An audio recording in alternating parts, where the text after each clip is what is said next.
pagi. Mohon ini, jadi minta waktu Bapak sebentar nih untuk diwawancarai sejenak tentang kebetulan kita CGP di SMK kita sendiri Pak, di SMK 5. Jadi ada beberapa hal yang ingin kita coba untuk bahas dan ingin tahu nih Pak tentang beberapa kebijakan dan tanggung jawab Pak ya sebagai seorang pemimpin pembelajar. Ada beberapa istilah yang ada di guru penggerak di pendidikan kami tentang dilema etika dan juga rujukan moral. Dilema etika ini kan kita sering berbenturan, suatu keputusan yang kita ambil berbenturan dengan kondisi benar dan lawan benar. Sedangkan rujukan moral di mana keputusan diambil antara benar dan salah. Jawabannya pasti udah kita pilih benar Pak ya untuk rujukan moral itu sendiri. Yang terkadang yang membuat kita menjadi kata-kata etika tadi dijadikan dilema, ada perbenturan antara benar dan benar gitu. Nah, untuk saat ini selama Bapak menjadi seorang pemimpin belajar kami dalam beberapa pemecahan permasalahan yang Bapak hadapi kondisi-kondisi ini, pernah nggak Bapak untuk menghadapinya? Ya, dalam perjalanan tentu kan kita menghadapi situasi di mana kita harus mengambil keputusan. Dalam proses mengambil keputusan itu kan muncul yang orang bilang itu dilema, bahasa lain itu konflik. Sebenarnya tidak ada konflik.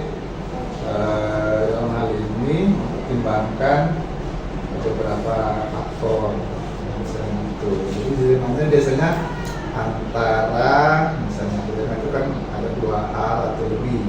Misal misal yang ini contoh, pernah nggak Pak berpikir misalnya tentang keadilan melawan dengan rasa kasihan, pernah nggak menghadapi seperti itu? Itu sering Pak ya. Misalnya kebenaran dan kesetiaan. Iya. Misalnya individu dalam masyarakat atau individu dan atau komunitas. Misalnya individu ini diamankan, tapi ini merugikan nanti komunitas guru secara keseluruhan gitu. Misalnya gitu. Jadi ini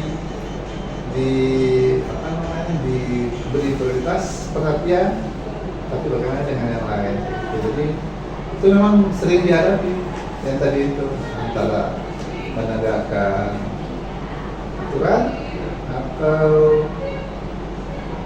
rasa kasihan tadi. Jadi karena kasihan ini kan nggak lahir semata-mata murni dari apa ya, tapi juga pertimbangan. Berarti ada pertimbangan Pak ya. Faktor eksternal, misalnya keluarganya, faktor negara, faktor lingkungan, faktor apa gitu. Jadi itu yang jadi pertimbangan tadi Pak ya. Memang saya akui banyak terjadi, sering terjadi ya. Tapi ya lagi bahwa di atas aturan itu ada kebijaksanaan. Jadi tetap kira-kira untuk selama ini Pak, yang paling dominan untuk Bapak jalankan gitu, apakah berpatok pada suatu aturan atau kebijakan? Ya. Dia sangat kontekstual ya, jadi kita lihat situasinya, kasusnya, jadi nggak bisa diperlakukan sama, jadi case by case. Jadi kita lihat, oh ini harus pendekatan normatif nih, nanti kan pendekatan aturan regulasi. Jadi kadang-kadang regulasi kan diatur itu untuk memprediksi apa yang akan terjadi ke depan. Tetapi aturan itu kan dibuat dulu misalnya. Dan itu tidak bisa memikirkan semua apa yang akan terjadi ke depannya. Nah, disitulah tadi lahir kebijakan. Karena belum bisa, aturan belum bisa meng-cover sedetail mungkin situasi yang terjadi. Jika seandainya Pak, suatu ibaratnya keputusan yang diambil saya yakin pasti Bapak mempertimbangkan benarkah atau salahkah yang telah Bapak perbuat kayak gitu kan. Pernah tidak Pak dalam beberapa kasus yang Bapak alami sebagai seorang pembimbing belajar dengan melaksanakan suatu uji-uji, entah itu uji tentang legalitas, tentang intuisi kah gitu, dan pernah nggak Pak menjalankan itu? Nah kalau saya sih pendekatan atau prinsip yang saya pakai sebenarnya lebih cenderung ke ini prinsipnya transparansi dan aspirasi. Jadi transparansi, partisipasi, ya. Partisipasi dan transparansi. Jadi partisipasi ini yang saya maksud adalah pelibatan. Jadi kita melibatkan unsur-unsur yang terkait. Dalam hal ini misalnya yang bersangkutan akan, tetapi juga melibatkan yang di sekitarnya. Misalnya kalau ini kebijakan yang diambil, ini berdampak pada yang pihak lain, guru lain misalnya. Dan itu yang dilibatkan. Berarti mempertimbangkan regulasinya juga dia. Regulasi, tapi juga yang lain juga berpartisipasi memberikan masukan. Kita libatkan. Untuk intuisinya ya. Jadi dalam hal ini misalnya selama teman-teman melihat itu sebagai sebuah kebaikan, masih bisa ditoleransi dan seterusnya, itu berarti aman. Ada nggak Pak figur yang selama ini dijadikan Bapak sebagai patokan begitu dalam mengambil suatu kebijakan atau keputusan dengan orang-orang terdahulu yang Bapak kenal?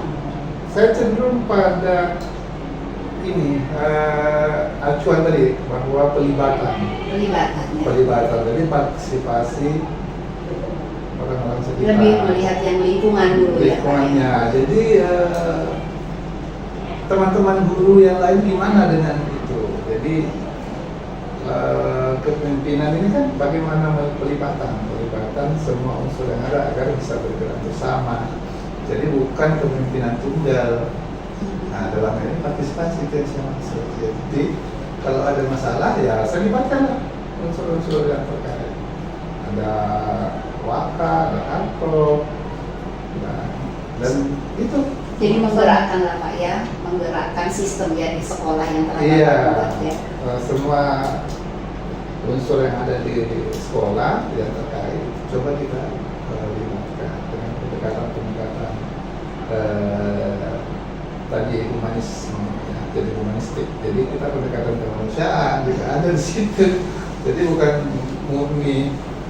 Kalau pendekatan regulasi kan pasti bicara benar salah. Tapi kalau kita bicara tentang humanisme atau humanistik, pendekatan kemanusiaan, cenderung bukan kasihan, tapi cenderung pada melihat kadar pendekatannya itu yang mana yang lebih pas.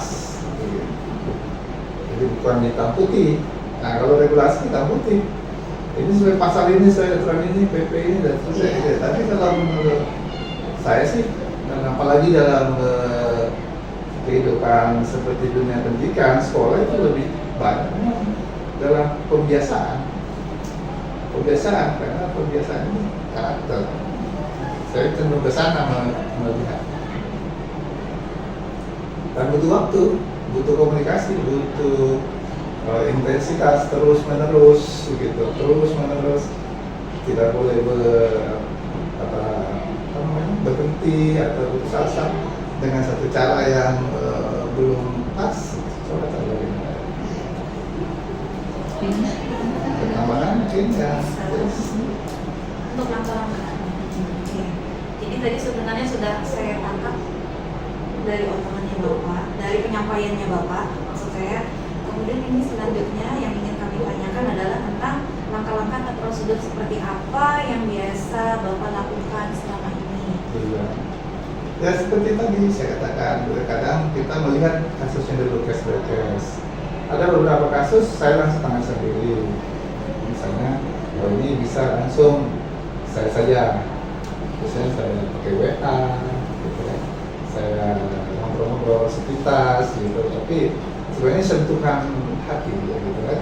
Yang kedua, kalau ada case di mana ini harus dilibatkan waka, kaprok atau orang sekitar. Nah, gitu. Jadi kadang-kadang juga saya pakai misalnya sistem reflection, sistem metode reflection, pantulan, cahaya mantul ya, kena ke situ gitu. Bahasanya orang itu kadang tendangan sudut. Jadi macam-macam tekniknya lah, itu kan bahasa-bahasa saya saja, jadi itu teknik-teknik saja. Tapi kalau dalam kasus yang lebih besar lagi, itu melibatkan orang-orang sekitar, ada waka, ada kaprok, ada teman-teman kalau pada unit, ada BK gitu. Jadi tergantung jenis case-nya, kasusnya, dan skala kasusnya gitu. Iya, berarti sebenarnya ini masuk ke pertanyaan selanjutnya yang tentang hal apa saja yang selama ini Anda anggap atau Bapak anggap efektif dalam pengambilan keputusan pada kasus-kasus dilema etika. Iya, betul. Itu tadi bermusyawarah, jadi pelibatan lingkungan tadi Pak ya, komunitas, itu lebih efektif ya. Pelibatan komunitas, bagaimana mencari solusi, karena kadang apa yang kita pikirkan solusinya sudah ada, tapi kadang perlu dikuatkan oleh komunitas gitu, untuk banyak kepala yang berpikir untuk mencari masalah, kan lebih banyak yang bisa melihat jalan keluar, ya kan? Kadang satu masalah kan dipandang banyak mata, satu kepala itu lebih, ternyata kita tidak sampai ke sana pikirnya, setelah kita mendengar yang lain, mereka juga punya sudut pandang yang berbeda, dan disitulah kita semakin kaya akan opsi-opsi dalam Iya, jadi ya musyawarah itu yang paling penting dilakukan untuk memutuskan suatu halnya. Iya, mendapatkan referensi berbagai Untuk dijadikan pertimbangan. opsi-opsi yang Mungkin yang tadi yang saya tangkap dari jawaban Bapak itu tentang cara-cara pengambilan keputusan ketika dihadapkan dengan sebuah kasus dilema etika, itu berarti pertama itu Bapak mengidentifikasi dulu masalahnya seperti apa, Iya, kemudian yang kedua menganalisa dulu seperti apa cara-cara memecahkan sebuah masalah itu, kemudian setelah itu bermusyawarah dengan melibatkan tim atau seperti waka, kaprok maupun stakeholder yang ada di sekolah, sehingga keputusan itu tidak hanya dari keputusan sendiri tetapi dari keputusan bersama. Betul. Sehingga apa yang diputuskan itu tidak merugikan orang, tetapi ke prioritas utama yaitu memanfaatkan atau untuk pemanfaatan bersama. Iya, jadi kan betul. Jadi yang saya maksudkan itu saya kontekstual, Iya. situasional, case by case. Jadi lihat kasus-kasusnya, dari tadi melihat kira-kira nanti endingnya kemana. Jadi berorientasi end oriented namanya. Jadi berorientasi pada nanti akhirnya dampaknya gimana nih kalau ini diambil, apakah ini dapat dampak ke yang lain misalnya.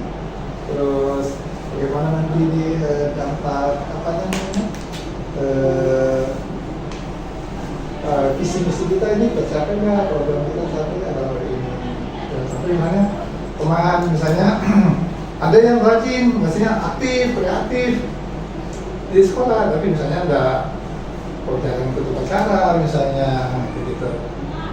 Itu kan dilema gitu ya. Nah, satu misalnya lagi, ini orangnya rajin ke sekolah, tapi maksudnya di kelas belum begitu bagus mengajarnya. Jadi kan ada beberapa hal itu harus butuh waktu gitu ya, butuh terus mencari teknik bagaimana cara untuk mendorong semua bergerak. Sebenarnya tadi yang paparan Bapak itu sudah masuk ke pertanyaan selanjutnya itu tentang tantangan sih. Nah, jadi Apakah dilema itu Iya. bukan tantangan juga bagi Bapak? misalnya ini kan selama Bapak memimpin di SMK Negeri 5 Berau sebagai kepala sekolah, apakah ada tantangan-tantangan yang Bapak hadapi selama pengambilan keputusan yang berkaitan dengan kasus dilema etika? Itu tadi tantangannya tadi antara ketika karena mempertimbangkan unsur kemanusiaan dari faktor kemanusiaan dan regulasi itu, terus dampak terhadap dampak kolektifnya. Nah, itu juga kadang di situ posisi dilematisnya. Ini berdampak kepada orang lain. Nah, itu yang paling dijaga, jangan sampai berdampak kepada jadi lokalisir, jadi melokalisasi case itu yang saya prioritaskan, ya sampai dia berdampak di lokalisasi aja gitu. Jadi jangan sampai lain juga ikut-ikutan gitu. Jadi artinya jangan sampai kasus ini berdampak lebih meluas lagi. Nah iya, misalnya faktor tadi, misalnya disiplin atau apa, dilokalisir. Agar sampai yang lain juga ikut, oh itu kan bisa, itu kan bisa berarti bisa juga gitu. Ya, itu, jadi bagaimana cara itu terus digerakkan, tapi di sini dia disadarkan bahwa itu tidak bagus gitu. Jadi tekniknya aja sih itu pendekatan-pendekatannya. Dan kadang memang tidak frontal. Jadi tidak frontal. Kalau frontal kan berarti normatif. Tentu tadi pendekatannya kita kan membina manusia, itu kan humanisme itu. Yang utama itu keterbukaan. Cuma kadang-kadang kan keterbukaan beda dengan ketelanjangan. Nah, jadi vulgar atau apa kan. Jadi itu istilah dulu beta. Terus transparansi mungkin lebih. Ya. Terus ini Dilema dijadikan tantangan dalam semua aspek dalam semua keputusan yang pernah Bapak ambil untuk kami di sini, gitu, kebijakan-kebijakan yang Bapak berikan. Gitu. Apakah semua itu juga dijadikan cermin dalam kehidupan Bapak secara pribadi akhirnya? Ya, itu tadi cenderung pada Untuk refleksi diri, ya, Pak, ya? partisipasi dari diri gitu, banyak. Jadi tapi kadang agak lambat, tapi terlalu banyak mikir. Jadi terlalu banyak memikirkan, gitu.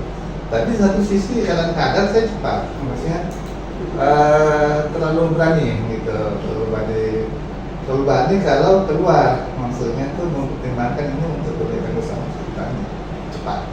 Tapi kalau dari ke dalam itu agak lambat. Karena ini bisa berdampak ke humanisme tadi. kolektif. Tapi kalau untuk memperjuangkan kepentingannya orang yang tadi, nah yang saya pimpin ini, saya agak cepat ngambilnya. Tapi kalau orang kasusnya di dalam, agak lambat. Dan harus menganalisa Analisa lagi dulu, sama dampaknya. apa dampaknya, siapa yang terlibat, nilai apa yang akan dicapai. Ini pertanyaan selanjutnya, Bu ya. Ini apakah Bapak memiliki sebuah takaran atau jadwal tertentu dalam sebuah penyelesaian kasus dilema etika? Apakah langsung menyelesaikan di tempat atau memiliki sebuah jadwal untuk menyelesaikannya, bentuk atau prosedur seperti apa yang Bapak jalankan selama ini? Jadi, Iya, itu tergantung kasusnya. Ya, kalau Yang kasusnya- tadi Bapak sampaikan bisa menelpon langsung, Iya. menyelesaikan, bisa koordinasi ya Pak ya? Koordinasi dulu, jadi terjadwal kan kasus nggak bisa diprediksi. Betul. Nah, jadi, tapi kita sudah punya gambaran-gambaran, misalnya kalau begini kita akan melakukan hal seperti itu. Nah itu yang akan kita coba pikirkan ke depan, kekuatan SOP yang berstandar. Itu standar waktu itu tapi terlalu kaku menurut saya. Berarti tim kerja itu selama ini merupakan faktor penentu Pak yang untuk memudahkan kinerja Bapak ya? Betul. Jadi saya nggak merasa ini juga, makanya saya nggak terlalu termisi kayaknya ikut sekolah prestasi. Saya merasa justru ini kita kerja teman-teman juga, saya gitu. Jadi saya nggak merasa malah tidak enak gitu. Tidak sama dari- mengklaim sebagai kinerja saya.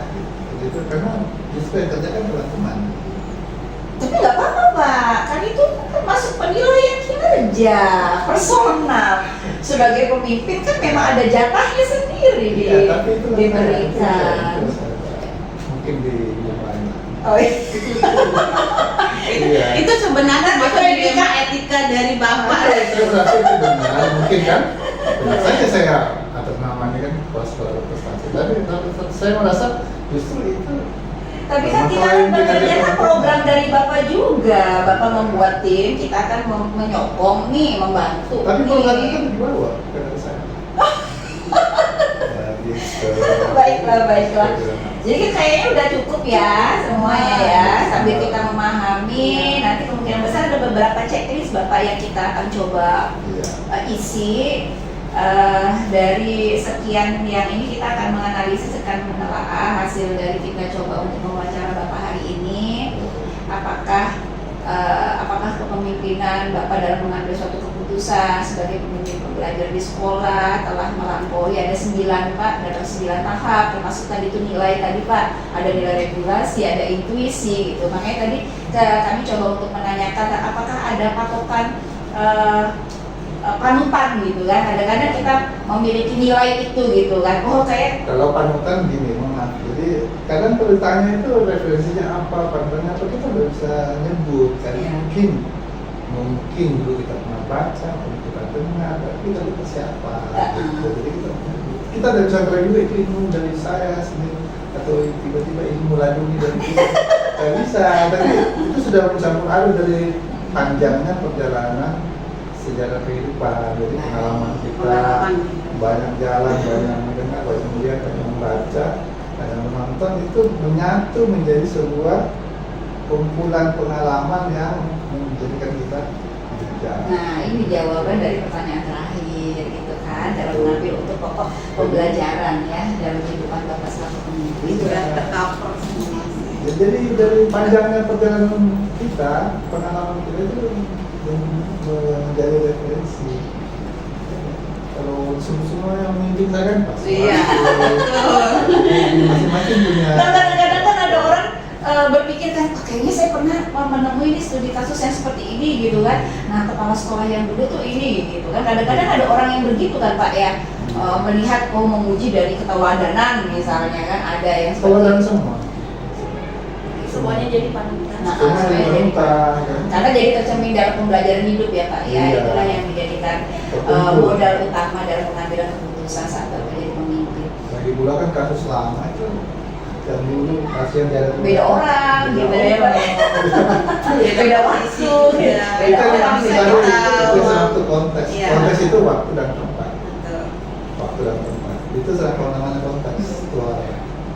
Kalau sudah teori yang lain, kalau pakai teori barat atau itu hasil penelitian membuktikan lagi sampaikan lagi.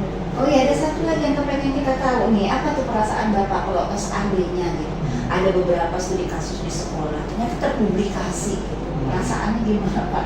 Perasaan terpublikasi ke Viral, halayak, viral gitu kan, Ada di kemudian media ke sosial. masyarakat, di media sosial, Misalnya. di beberapa studi kasus tentang dilema etika tadi misalnya. Maksudnya keputusan Antara saya. keputusan Bapak terpublikasi gitu. Gimana tuh perasaan? Baik tidak masalah ya Pak ya. Kalau baik nggak masalah. Tapi kalau buruk pun nggak masalah. Kalau misalnya berarti butuh klarifikasi gitu. Atau butuh Jadi sebenarnya untuk dipublikasikan pun sebenarnya tidak masalah. masalah. Gitu, Cuma kan? saya aja yang kurang pede. Kalau saya yang sengaja publikasi, karena saya nggak di betul di pengen belum. Makanya belum mah. Sebenarnya kadang-kadang kalau kita berpikir dunia pendidikan itu memang perlu publikasi ya Pak ya. Entah itu jelek, entah itu baik penilaian orang. Itu kan brand orang. Nah tinggal kita aja kalau toh memang orang bilang jelek kita akan mengklarifikasinya ya. Cuma saya merasa sudah bukan saatnya eksis itu aja sih. Enggak apa-apa lah untuk SMK 5 deh, eksis Iya, itu. kalau teman-teman saya support sekolah eksis itu. Kalau sama saya sudah kayaknya sudah berasa. Kan penilaian kinerja ada. Iya, tapi saya sudah berlebihan. Melambai Saya berarti. Ada loh. baca status Wajib. Facebook saya. Saya punya skor guru muda 501,643. Syarat untuk naik pangkat itu hanya 400. Saya sudah 500. Berarti melampaui sudah. Berubah. Oh, Iya, jadi saya iya, benar. kelajuan. Saya waktu naik dari Pratama ke muda itu 200-an poin saya buang. Laju, jadi kebanyakan. Jadi kalau mengejar poin-poin gitu aja. Ya, saya cuma mendorong teman-teman aja. Gitu. Kalau orang yang besar dengan saya, mulai dari kuliah atau apa itu yang tahu betul. Jadi pengembangan dirinya nggak usah dipublikasi ya kayak gitu ya. Enggak terlalu. Ada saatnya saya butuh kayak untuk inspirasi atau untuk menunjuk juga. Saatnya kayak untuk menghibur juga, jadi bukan untuk lagi eksis. Eksis sendiri. Kecuali ada yang memaksa ke apa. Ada kata-kata Bapak yang dulu pernah, masih saya ingat. Usia tua itu kadang membuat kita malas gitu. Usia tua kadang membuat kita malas kerja. Apa sih sebenarnya yang dikatakan Bapak bisa bicara seperti itu? Bukan malas kerja, standarnya tercapai visi ketika kita target itu tercapai. Berarti Misalnya tidak- yang masih PTT terus jadi PNS, targetnya kan PNS, pas Iya. PNS sudah mana sih? Berarti tidak mau keluar dari zona nyaman. Sudah capek gitu kan? Capek. Gitu. Cukup sampai situ gitu Pak ya. Iya, kan kayak kita kan dulu misalnya mau menikah sampai itu pas menikah udah dapat Tercapai gitu. kayak gitu. Karena untuk mencari trik-trik dan mempertahankan itu Iya. yang susah ya. Iya, kan ini kalau saya merasa sudah sampai sini aja. Apa Bapak termasuk yang itu juga? Iya. Ya tuh. Sudah maksudnya tidak terlalu termotivasi yang lain. Ah. Termotivasi untuk berbuat yang sederhana-sederhana saja. Dan mendorong teman-teman. Iya. Memberikan motivasi, Iya. inspirasi untuk sekarang. Yang sederhana-sederhana saja tapi Iya. bermanfaat. Bukan sekadar untuk kayak apa namanya seolah-olah gitu. Seolah Seperti yang saat masih muda dulu ya. Ada target yang harus tercapai gitu. Tapi ini arahnya melihat mengembang ya. Menggerak ke samping aja, nggak maju lagi. Oke Bapak, menarik sekali Maksudnya maju hari ini. pelan-pelan tapi bersama. Ini cukup menarik Jadi pembicaraan. maju terus. Bapak terbuka jadinya kan ke kita. Dulu kan Kan? senangnya di depan. Jadi kita tahu. Sekarang ya. Bisa ke samping. Berarti harus masa sekarang itu merangkul. Maju pelan-pelan tapi Iya, merangkul bersama. Jangan meninggalkan. Jadi bukan menggunakan mata pemburu nih, padahal kata-kata di WA kemarin kan laki-laki adalah mata pemburu, perempuan itu adalah mata sarang gitu. Karena biasanya itu terbalik ya. Dulu kan kita suka di depan, untuk duluan. Sekarang Berani menggerakkan. Berarti kalau menggerak. bisa malam di belakang aja. Itu tuh pilihan gayanya kan. Dulu selalu. Tapi Pak idealnya kan depan, samping dan belakang. Idealnya jadi saling merangkul. Jadi dia lingkaran. Jadi bukan di depan aja kan. Maksudnya saya juga ada merasa saya bisa merangkul, tapi saya juga memang butuh dirangkul. Maksudnya Yang merangkul adalah tim kerjanya gitu. Bapak ada di belakang betul, tim kerjanya. Di belakang, di tengah, di depan. kali menguatkan. Kalau nggak bisa, pasti. Iya betul, tidak ada membayar. Kalau tadi motivasi, karena yang membuat kita teman basket karena tim. Iya. Kan, kalau kayak sendiri aja pun kayak gitu, itu nggak bisa. Nggak enak ya. Iya. Sudah ada contoh Pak ya, pimpinan-pimpinan yang lain ya. Iya. Jam 12 nggak boleh diganggu gitu kan. Padahal ada tim kerja gitu Iya, ya. bisa. Kalau Bisa. suruh sendiri. Iya Pak, terima kasih banyak. Akhirnya kami bisa mengetahui apa saja sebenarnya yang menjadikan dasar Bapak untuk mengambil keputusan untuk kebersamaan, untuk kenyamanan kami semua. Iya. Terima kasih Bapak waktunya. Saya akhiri. Assalamualaikum warahmatullahi wabarakatuh. Waalaikumsalam. Saya semua. Terima kasih Bapak. Terima kasih, Bapak. Irma, nanti foto kita bersama. Oh kita foto bersama dulu. PP-nya datang. Besok. Saya kira sudah.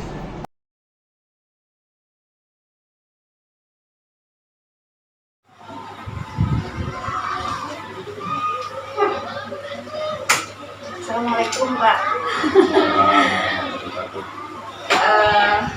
Jadi maaf kami meminta waktu sebentar ini Pak, ada beberapa hal yang coba ingin kami wawancarai tentang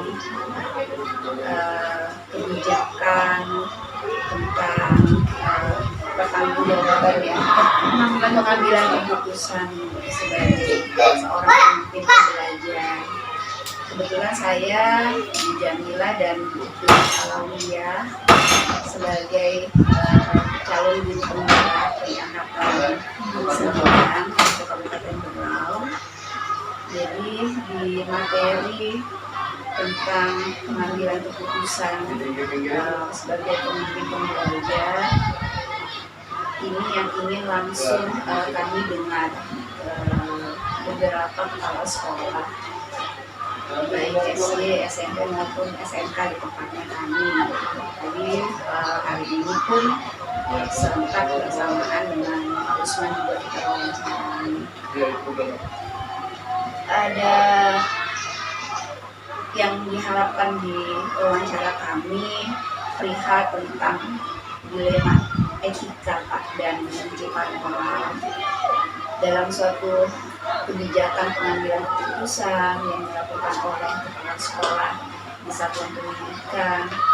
Hal-hal tentang dilema etika ini kan terkadang dijadikan sebagai momok ya Pak ya, hal yang selalu dijadikan dilema di hati seorang pemimpin gitu, karena berpandangan kondisi di mana ada dua pilihan dari kondisi yang benar melawan yang benar juga gitu. Sedangkan kalau tentang rujukan moral itu sendiri kita udah jelas gitu, sesuatu yang benar berlawanan dengan yang salah dan wajib biasanya seorang pemimpin berperilaku hal yang benar gitu. Nah, bagaimanakah dengan pola dilema etika gitu yang terjadi di satuan pendidikan yang Bapak pimpin? Apakah selama ini pernahkah gitu selama menjadi seorang pemimpin pembelajar menghadapi situasi dalam bentuk dilema etika di mana suatu kebijakan yang diambil, keputusan yang diambil ternyata ada dua hal sama-sama benar gitu. Baik itu misal dalam perilaku nilai keadilan berlawanan dengan rasa kasihan gitu ya Pak ya. Pernah tidak Pak hal-hal yang seperti ini terjadi yang Bapak alami? Penelitian selama ini bukan jarang ada masalah. Ya. Karena kalau dari apa ya, dari teman guru ya kan, mereka kan setelahnya sudah sering menyadari masing-masing, sudah punya kesadaran masing-masing dari guru. Nah kalau kalian juga ya, kalau kita amati kultur guru SD dengan SMP, SMK, SMK juga beda. Kalau di SMP, SMK kan ada kritis, ya kan? Ya, Sebenarnya malah kami berpikir kalau di kita beda Bu, beda Pak ya. Beda Bu. Jarang nggak ada yang kritis. Oh, Iya. Ada satu sekolah sini satu orang ada yang kritis. Nah, yang sekarang yang sering saya tanyakan etika yang mana? Misal ada keputusan gitu kan Bapak, misalnya ada suatu permasalahan yang Bapak alami di sekolah gitu, di sekolah baik tentang kinerja gurunya ataupun permasalahan dengan anak murid gitu bersama dengan orang tuanya gitu. Pernah nggak Bapak mengalami ada suatu misalnya suatu kondisi gitu di mana nilai kita harus membebankan misalnya memilih individu ataukah kelompok gitu kan untuk mengambil keputusan itu, padahal dua-duanya sama-sama harusnya benar ini gitu, atau mungkin bagaimana kebenaran melawan kesetiaan gitu kan, bahwa ini adalah suatu hal yang benar, ya ini setia gitu kan, sama-sama benar juga ya Pak ya. Nah pola-pola yang seperti itu pernah nggak Pak dihadapi? Belum pernah Pak ya. Jadi adem ayem aja gitu ya Pak ya masalah untuk keputusan. Kalau ya selama saya di sini belum pernah ada masalah. Berarti tim kerja cukup baik ya Pak ya melaksanakan. Tadi saya katakan tadi ya masalah kultur kita berbeda antara itu. Karena begini mungkin ya pikiran saya lah, ini kalau anak SD ini kan dihadapi kan anaknya lebih apa ya, berbeda dengan SMA. Saya kalau dengan SMA dikasih tahu begini langsung paham, kalau tadi kan tidak harus gitu. Makanya mereka juga kadang memahami kenapa saya harus ikut. Jadi budaya positifnya sebenarnya sudah jalan Pak ya di sekolah. pemahaman siswa itu lebih ya Pak ya. Nah, kalau anak-anak ini kan kita dalam fase istilahnya menuntun kan ya. Kalau yang anak SMA adalah kan ya tinggal mengawasi kan. Tapi sama-sama menuntun juga. Iya, tapi kan berbeda istilahnya. Kalau anak SMA kan kasih tahu jangan begini, paham tidak? Kalau anak SD kan hari ini kita teriak jangan begini, besok diulang lagi nah, begitu. Jadi mereka sudah dipusingkan dengan apa ya anak-anak tugasnya. Sebenarnya mereka kan masalah yang penting tugas saya sesuai itu. Nah kalaupun ada masalah ya selama di sini belum pernah yang saya menemui masalah yang terlaluan gitu. Ya memang kalau masalah ini lebih ke apa ya? Teknis ya, teknis di dalam pola pengajaran mungkin ya dia. Kalau dalam kegiatan belajar mengajar gitu. Jadi kalaupun istilahnya kalau ada bermasalah ya kita kembalikan ke guru kelas masing-masing yang bijak. Sampai saat ini Pak, yang menurut Bapak apa aja yang bisa Bapak anggap itu paling efektif dalam mengambil keputusan? Yang paling efektif dalam mengambil keputusan di setiap keputusan yang Bapak ambil sebagai pemimpin pembelajar di sekolah, yang paling efektif dan seperti apa? Yang pertama kita katakan dulu aturan Memahami pahami aturan dulu. Kita kan ya sebagai ASN kan ada pedoman aturan gitu ya. Nah, yang kedua kalau dalam aturan belum bisa diselesaikan, belum tidak akomodir, harusnya kita musyawarahkan. Nah, mereka yang musyawarah apa yang kita ambil. Kalau sudah berurusan dengan pribadi, ada sumber yang pribadi, baru kita akan bicara dengan pribadi. Jika Bapak misal gini Pak ya, mendapatkan suatu kondisi di mana saya andai-andai aja nih Pak ya, tentang suatu keadilan gitu, melawan ada rasa kasihan dengan guru gitu ya, atau rekan sejawat ya Pak ya. Dalam aturan, dalam suatu keadaan pengambilan suatu keputusan, bagaimanakah dilema etika itu terjadi pada diri Bapak selaku pemimpin jika memang dihadapi dalam kondisi keadilan melawan rasa kasihan? Menurut Bapak mengambil kebijakannya seperti apa? Sekarang kita bingung juga. Gimana tuh? Kalau saya guru hebat di sekolah gitu kan, tapi ternyata ada beberapa kasus yang dialami misalnya. Nah kira-kira kecenderungan mana yang ingin Bapak ambil jika memang urusannya tentang suatu keadilan tentang peraturan?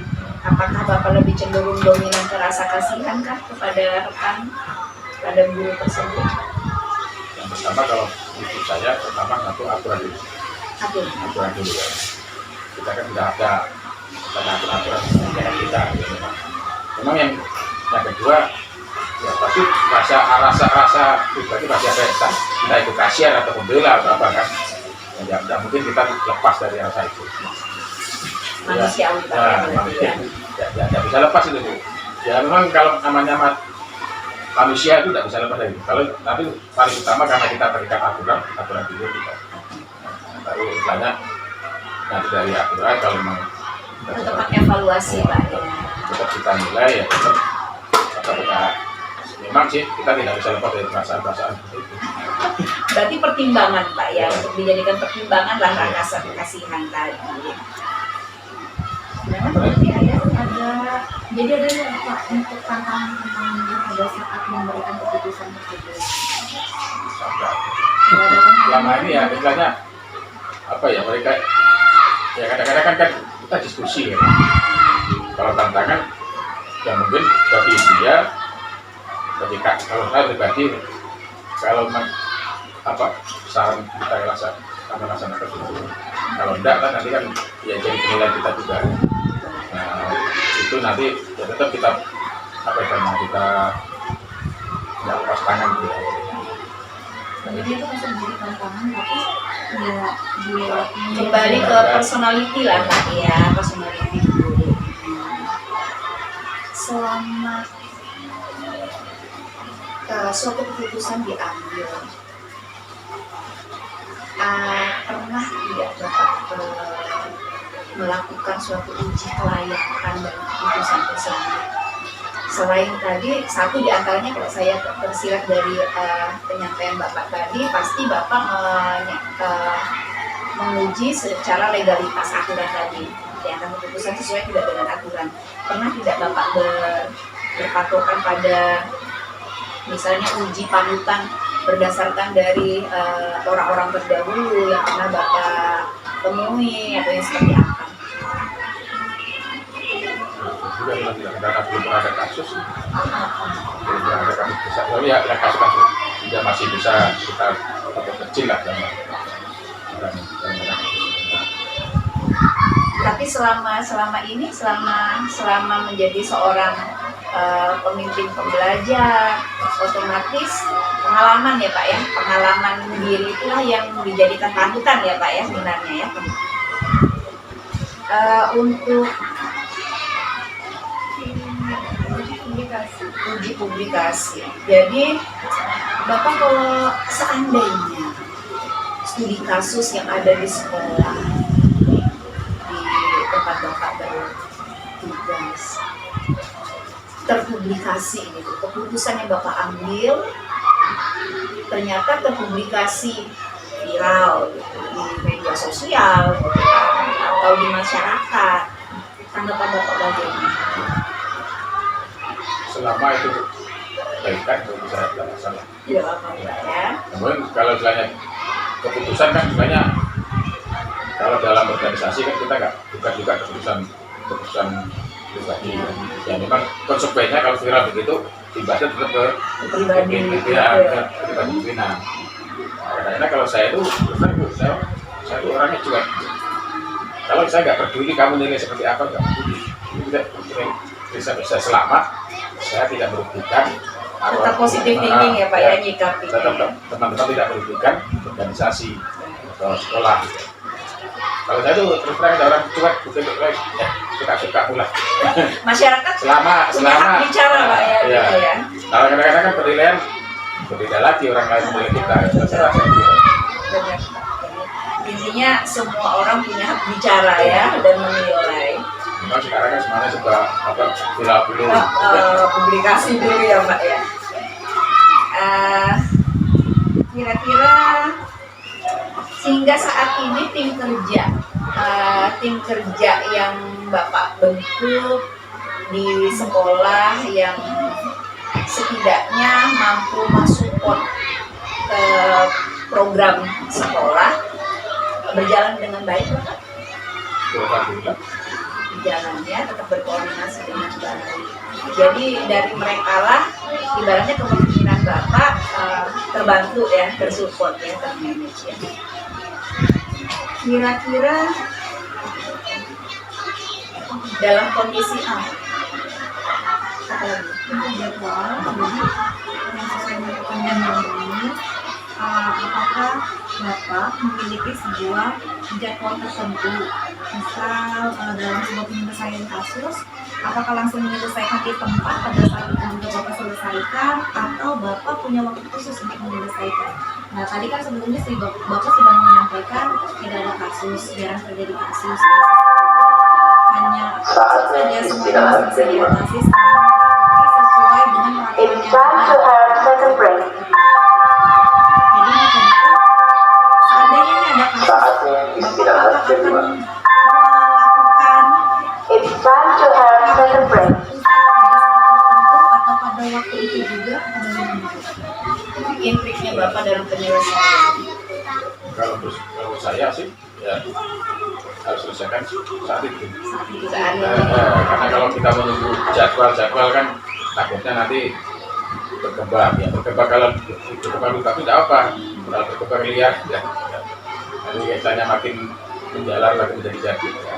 Kita lakukan setiap ada kasus seperti itu kita harus selesaikan. Saat itu juga diselesaikan bersama-sama juga bersama tim, atau alangkah baiknya Bapak sendiri sebagai pemimpin belajar menyelesaikan yang bagaimana Bapak? kiranya kasus itu bisa diselesaikan sendiri. Kiranya misalnya melibatkan teman-teman, baru kita bisa melakukan.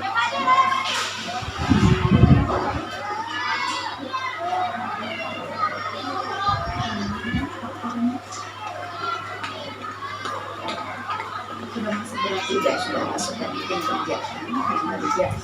Oh ya Pak, dari sekian masa bakti berjalannya proses kita dan Bapak sebagai selaku pemimpin di fase ini, apakah semua cerminan hasil keputusan itu menjadi pembelajaran bagi Bapak sebagai seorang pemimpin? Semua studi kasus yang terjadi membuat figur Bapak itu menjadi berubah atau seperti apa? Pasti Bu, pasti ada pengaruh. Setiap kejadian apapun pasti akan jadi kita jadikan Refleksi diri Pak ya. pelajaran untuk bertindak selanjutnya ada masalah lagi. Gitu ya.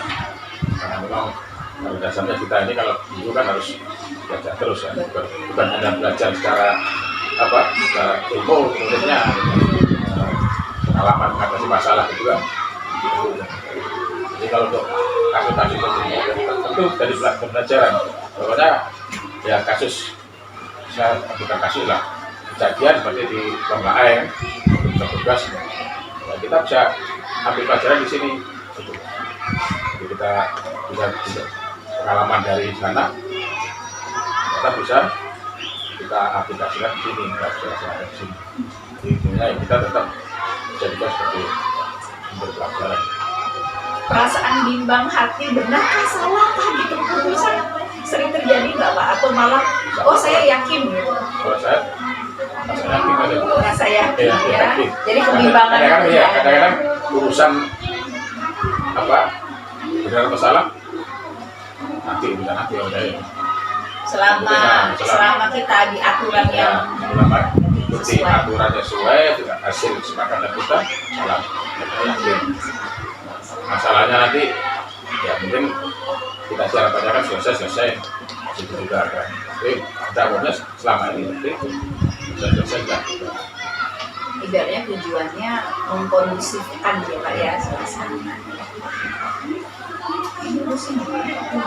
Tapi masalahnya tadi itu sudah diselesaikan bersama-sama. Kalau muncul masalah baru di belakang yang memang seperti ini, sudah ditangani di awal dan berusaha untuk menyelesaikannya di awal. Untuk masalahnya juga menjadi berbeda kan, di SD ini paling anak-anak saling bully ya itu aja kan. Berbeda kalau SMK ini yang sangat banyak. SMP SMA itu kan Banyak sekali. lihat teman-teman ini kan musik gitu. Yang anak merokok, yang anak pacaran kayak kalau anak SD paling saling ngolok-ngolok gitu. Belum lagi membuli. Bapak, kami nanti mohon izin checklist hasil refleksi wawancara kami yang memang sudah ditentukan Pak ya dari kementerian untuk kami. Jadi setidaknya jika memang nanti ada beberapa hal potongan-potongan pertanyaan kami, nanti ada beberapa yang kami potong gitu untuk kami tampilkan Pak ya, mohon izin. Jadi di sini kami ingin sebenarnya di wawancara bersama Bapak, kami ingin mengetahui sebenarnya dari pokok trik dan trik apa gitu yang dilakukan oleh tim pembelajar di setiap permasalahan yang mereka hadapi. Tapi yang mungkin ada benarnya kayak gitu, alasan Bapak kita kondusif aja karena memang siswa yang dihadapi masih belia gitu kan, permasalahan mereka kecemburuan antar sesama gitu, tidak ada konflik sosial yang cukup melejit seperti SMK dan SMP gitu ya. Tapi ya hal ini membuat kami jadi akhirnya sangat paham ternyata selain tenangnya SD, pasti akan sangat sulit bagi guru, apalagi guru kelas menghadapi keluhan siswa yang masih kecil-kecil dibandingkan kami yang mungkin terlihat mandiri Pak ya, tapi begitu banyak konflik. Pasti tantangan besar lah untuk Bapak menjadi seorang pemimpin, bagaimana rekan guru kelas mampu menyelesaikan masalah, itu mungkin tantangannya ya Pak ya. Tapi sering terlaporkan nggak Pak per tahun ajaran baru rekan-rekan itu di saat rapat? Ya, paling kalau rapat biasa sih mungkin ya apa ya, seperti paling di anak siswa ini sering nggak sehat di Axel. Oh yang masih galau sama ini di bawah KKN, jadi itu yang terlontarkan. Yang yang ya kalau relatif itu tidak ada kasus-kasus. Tidak ada yang sangat signifikan, nggak Iya. ada. Jadi Bapak, saya mungkin kami cukupkan untuk wawancara.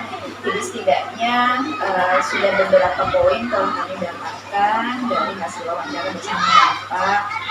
Setidaknya ada beberapa konsep yang memang harus diterapkan, yang di ajaran di guru penggerak, ada konsep dan pengambilan dan pengambilan keputusan, itu teorinya Pak ya, gitu kan teorinya. Tapi ternyata setelah kami coba untuk mendalami dari sekian banyak hal yang kami temui, 2 orang, Pak Usman, Bapak, sebenarnya koridornya sama, aturan.